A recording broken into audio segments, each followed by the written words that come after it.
Hello and welcome to my tutorial on how to make a night guard using 3Shape. The first thing you want to do is open the Trios Design Studio, and that's going to bring you to a screen kind of like this. It probably won't say a patient's name, but it'll have this option to select a new case, and that's what you want to do.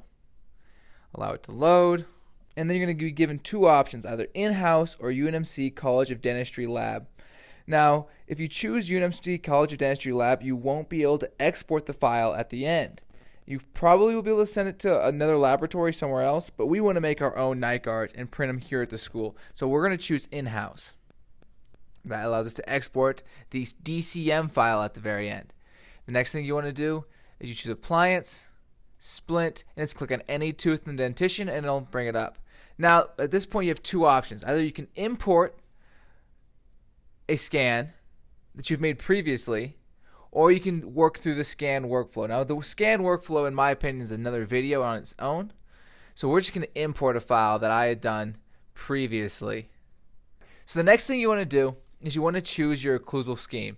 You come over here and it has a nice little picture. There's a red 1, 2, and 3. So you click on the first molar, then the incisal edge of your maxillary anteriors, and then not your first molar on the opposite side.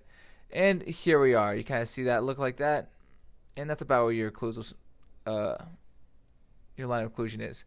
Now you can also choose your material. See, we noticed Keystone Splint Soft in the future. Now it'll automatically articulate this for you. Now if you'll notice, my teeth are separated during this, and you can actually see space between my second molars. That's because I disarticulated my teeth when I did the initial scan just using some cotton.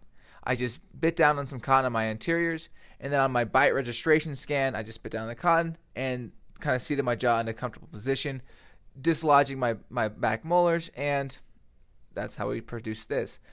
Now, the important things here is you want to make sure that your teeth line up, you have a minimum thickness set, 1.6 generally, and then you press this button. This button over here ensures that your teeth will be disarticulated to the point where you get your minimum thickness met of the splint, so it prints reliably. And 2.1 millimeters of opening from my comfortable position. That's not very much, so I'm not going to worry about that.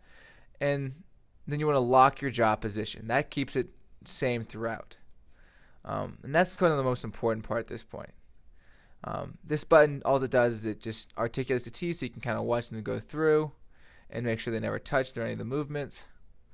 But it's really not that important at this step. Go ahead and click next. Alright, now this is where we're trying to decide our insertion direction. Now 3Shape is pretty good about guessing where you want to insert this from. If they don't have, I've had the case where it's thought we were supposed to insert from this direction. So what you do is you just line up the teeth where you want them to be, where your insertion direction should be, and then you press from view, and that'll line up this green arrow. Now based on where this green arrow is at, it's going to show you undercuts. All the blue areas are undercuts, and you want to minimize the blue as much as you possibly can. That allows you to bring your splint as high in the teeth as you want them to without causing any issues. Now retention, 1 millimeter. Yeah, everything looks about good, standard for this this material we're using. Now here's an important step, especially for night guards. Our printing is very, very accurate, and so you want to make sure you block out or wax out any kind of interproximal space that you think will cause too much or discomfort for the patient, especially in the anteriors. I just kind of come in here and block out about everything I can, and I like to keep it nice and strong.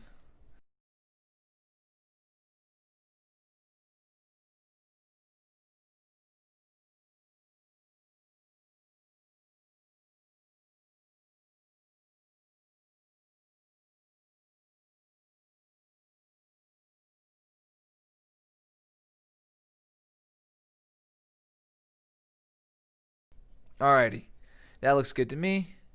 Let's go into the next step. Now here is an important number. Your offset from the teeth to splint. Now, 0.03s work just fine with me for this material. If I was going to be using a harder splint material, I'd actually increase that number, I think. Give yourself a little bit more wiggle room. All right, but other than that, we have to draw where our splint goes. Now, some people I've seen kind of scallop all the way in every single tooth with their splint border, but most laboratories just kind of draw a line straight back. And I think that probably works just fine. We probably want to undo that one. Just Control Z. Oh, you gotta keep going the same direction. That's a good point. So you want to wrap around, and you have to keep going all the way. Now, one thing that I've seen that the lab that the school uses frequently, they like to go up on the palette with their design a little bit, which I thought was interesting. And so I think with this design, we're going to do that. Traditionally, I've just kind of avoided going on the palette just because I just would prefer to avoid any kind of soft tissue irritation or getting maybe there's rugae too locked in. But because of what they do, I think I want to try it.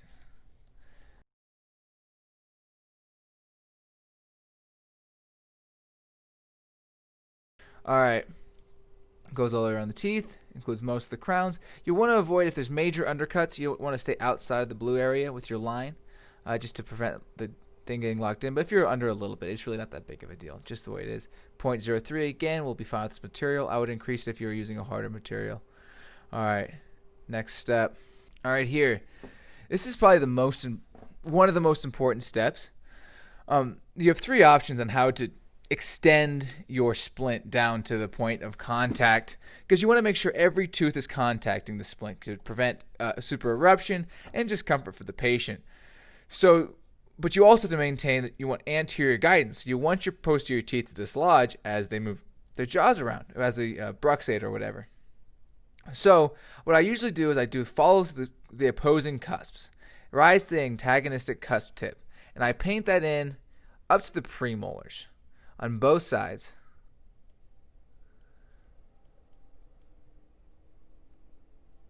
And then I use this ramp and I paint that in for all the anteriors, the canines and such. And then I say a prayer that it works really well. Because if this step goes very, very smoothly, the rest of the steps are pretty easy. Now, if you look at this, I kind of like the way it looks. It kind of comes down, it touches. It's good looking. Now, there's one thing, though, that I really would like to emulate that the other lab has done, and it's a very, very smooth anterior ramp. And so, just let me play with this for a second and see if I can make it work. I personally like more ramp rather than less ramp. I think it's easier to design with at this point. So I'm going to stick with this 22 degrees. And I'm just going to see what I can do with it. Now this is an interesting step. It has the most artistic part to it. So these red areas are areas that you're too low. You're below your minimum thickness. But really, if you just kind of have a little bit of that, it's not that big of a deal. So we're gonna view these red spots, minimum thickness, and we're gonna try to correct them and see what happens. So it kind of increased it there, and we're looking pretty good still. All right.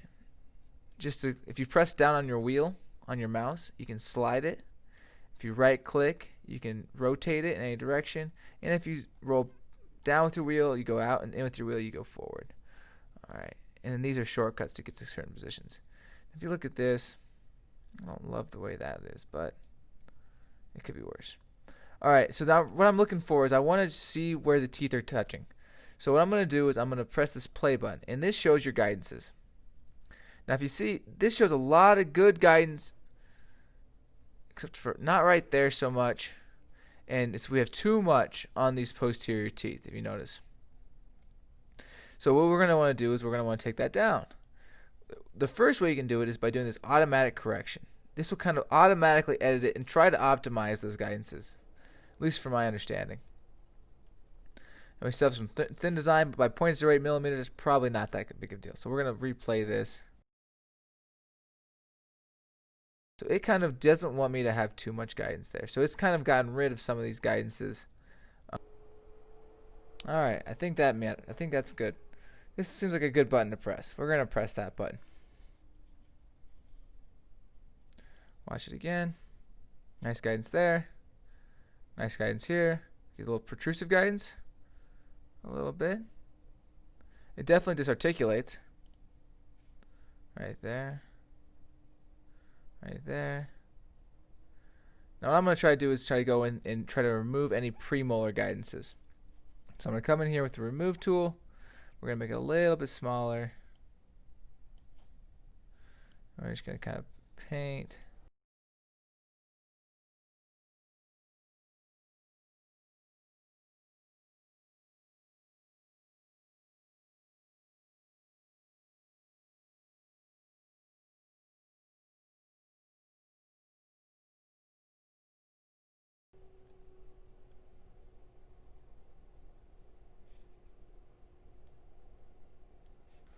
Make sure we still have that canine guidance.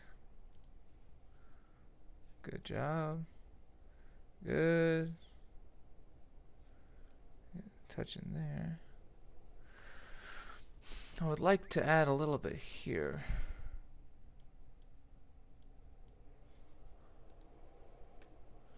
Like that. Like that. We got just that protrusive. I want to get that protrusive right. So we're going to just touch up there, touch there again. Here we go. Here we go. If I could get all of these teeth to touch and protrusive, I'd be a happier man, I think.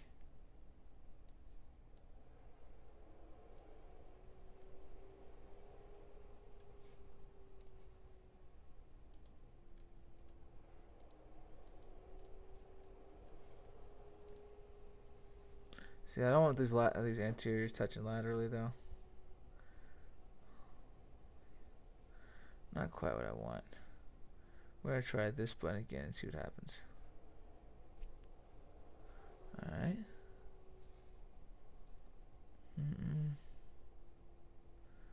No. We're getting more protrusive, but we're just not quite...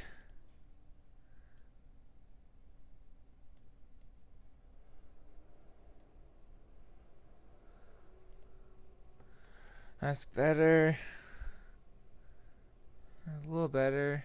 Oh, I like that though. So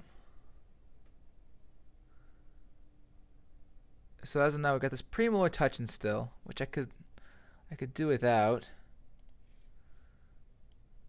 It's probably not that big of a deal, but you want to make sure you kind of have your canine guidance here. Got anterior here, anterior here.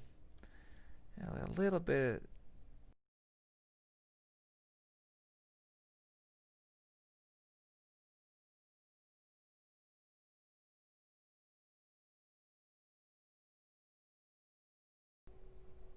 too much of it here. I like that anterior protrusion though a lot. Maybe it's worth it. Maybe we can just there. Here.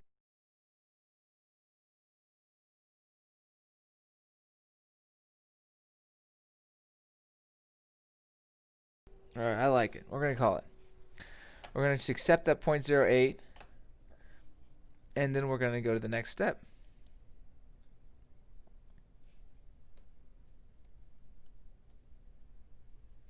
Alright, you want to make sure your thing looks nice. So, what doesn't look nice about this splint? Not a whole lot. It looks pretty good. I don't love this right here and this right here. I think that looks ugly. So I'm going to come back into this position, and we're going to try to round over this corner because we don't really need it for the guidance, but we do kind of want it to make an aesthetically pleasing.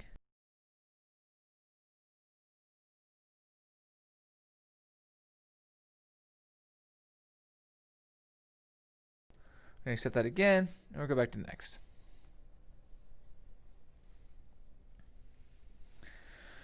Now from here, we can add a name tag.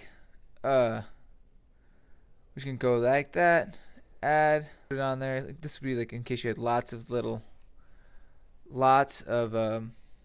patients. They're all getting splints. You can get them all in one print. You put their name on it, and then all of a sudden it's pretty easy to differentiate between the two. And you don't need those stone casts to try to differentiate between the two. That'd be pretty embarrassing having 6 different splints for your patient to try on in order to do it. So from here, it's pretty easy. You just come into open folder, show you an automatic place it's saved. Take a final look at it. You'll notice this right here. I don't really like this, the way that looks. I don't think it's necessarily needed for the guidance either. It's just kind of there. But other than that, I kind of like the way this splint turned out. It comes up on the palette maybe too much. If you could convince me that this is not a good idea. I was just trying to emulate what the Dental Lab splint looks like. You could also convince me this is too high on the teeth. That probably is true. But for example purposes, I think it's going to work just fine. You can go to next, and it's going to take you back to the main thing.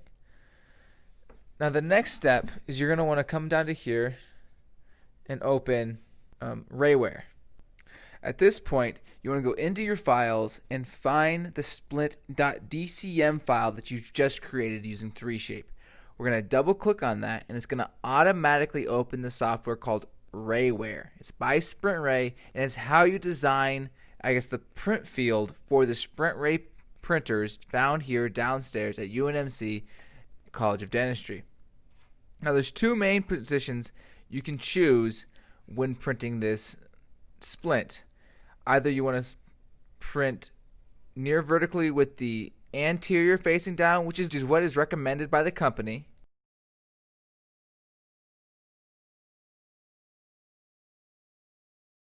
or I've had success printing this way as well. I wouldn't recommend doing it this way, only because it's harder to polish off the support locations on the inside of the splint as compared to the outside. But here we go. So all you have to do is you set it down near vertical, but not quite. Anterior facing down. Press this button and go to generate supports. But before you generate them, you want to make sure you choose density high, and the company recommends doing strength high as well. But I found success doing strength medium, and it's made it easier for me to remove the supports during post-processing. And all you have to do is now generate the supports. Now, one thing you want to look for is you want to see if there's any supports located directly on this occlusal surface, and you want to avoid that. So if you could edit the supports and remove those ones that are kind of on the occlusal surface, that way your patient will have a smoother surface to bite down on. Also, you may want to move the splint over a little bit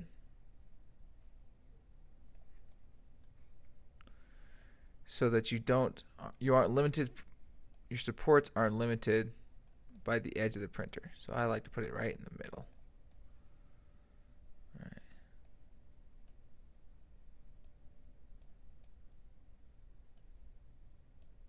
And again, density high, strength medium, generate the supports. Make sure there's no supports. Go to edit the supports and take off any supports that are touching the direct occlusal surface. And then add several supports, especially on the outsides.